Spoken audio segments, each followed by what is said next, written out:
When I first began researching the story of Matthew Jackson Hunter, I realised I was uncovering a family tragedy. A shocking chapter hidden among the branches of my family tree. A story of murder, madness and heartbreak in Skipton in 1882. And I will be presenting more exciting new discoveries on Matthew after I arrive in Skipton in December. But for now, another story quietly has started to emerge. And it's Alice Maud Hunter, formerly Harrison, wife and victim of Matthew Hunter. And perhaps, if I'm honest, she resonates with me, not because our lives are the same. We were born 144 years apart. She was a young Victorian wife. I'm an older Australian woman.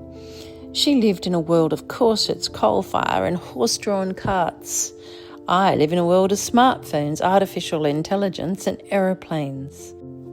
On the surface, we have almost nothing in common. Yet the more I learn about the lives of the women in the late 19th century, the more I want to know about their lives. Alice grew up in a large family. She had 11 siblings. 2 of them, unfortunately, died very young. Her father, Edwin Harrison, was a hatter and draper in Barnsley, and he died in 1898 at the age of 71. Her mother, Jane, formerly Blackburn, was 78 when she died.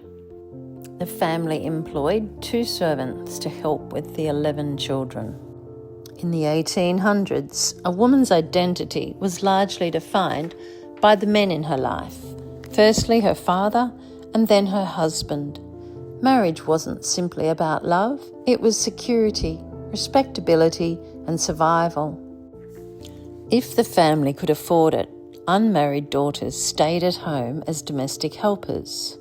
Otherwise, they were sent out to work for other people, or, the obvious choice, they married. Marriage wasn't simply about love. It was often security, respectability, and survival. For young married women in 1882, daily life was usually shaped by work, duty, and obedience. Her day often began early and finished late. Pregnancy, childbirth, and breastfeeding were often repeated parts of married life. In those days, many children didn't survive, and the women just had to cope with the grief. Her husband was regarded as the head of the household, and decisions were his to make. Respectability mattered enormously, so even when a marriage was unhappy, a woman was expected to endure. Her needs came after those of her husband, children, and family. Unsurprisingly, the wife often died young or in childbirth and was quickly replaced. For a young married woman in 1882, life with a violent or unstable husband could become a daily exercise in survival.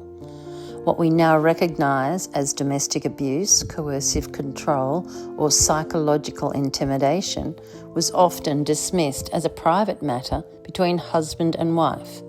Her fear had to be hidden beneath the appearance of an ordinary, respectable household. In that respect, not a lot has changed because most abuse still goes on behind closed doors. Alice and Matthew lived at 16 Primrose Street in Skipton, and we do know that she was quite unwell after the birth of Albert, so her sister Emily came to stay with her for 3 months. Maybe her sister gave her a sense of safety. Where did a woman who was terrified of her husband turn in 1882? The answer is often heartbreaking. Perhaps nowhere. While some families undoubtedly protected their daughters and daughter-in-laws, many believed that marriage was for life and that difficulties within it should remain private. A husband's relatives might hope his behaviour would improve, but they rarely interfered in a private matter. There was little a woman could do. Without financial independence, accessible divorce, or meaningful legal protection, leaving could mean exchanging one hardship for another. For many women, survival meant enduring, hoping that tomorrow might be a better day. We have come a long way since 1882, but not far enough, because every day there are still women who are being brutalised and murdered. Women today possess a choice, albeit not always an easy one, and certainly not painless, but still a choice. The choice to say, this no longer works for me. The choice to build a different future. When I think about our ancestors, particularly the women, and the hardships that they endured, I have nothing but admiration. I would not have wanted their lifestyle. As I finish this episode, I can't help but feel incredibly grateful to the women who came before us. They found the courage to speak out and to fight for a better future for the generations that follow. Because of their strength, domestic violence is recognised, and women have a right to be safe in their homes, and a right to be heard, and a right to say no. And to them, I am eternally grateful. And now I would like to leave you with this thought, and I will see you again next time.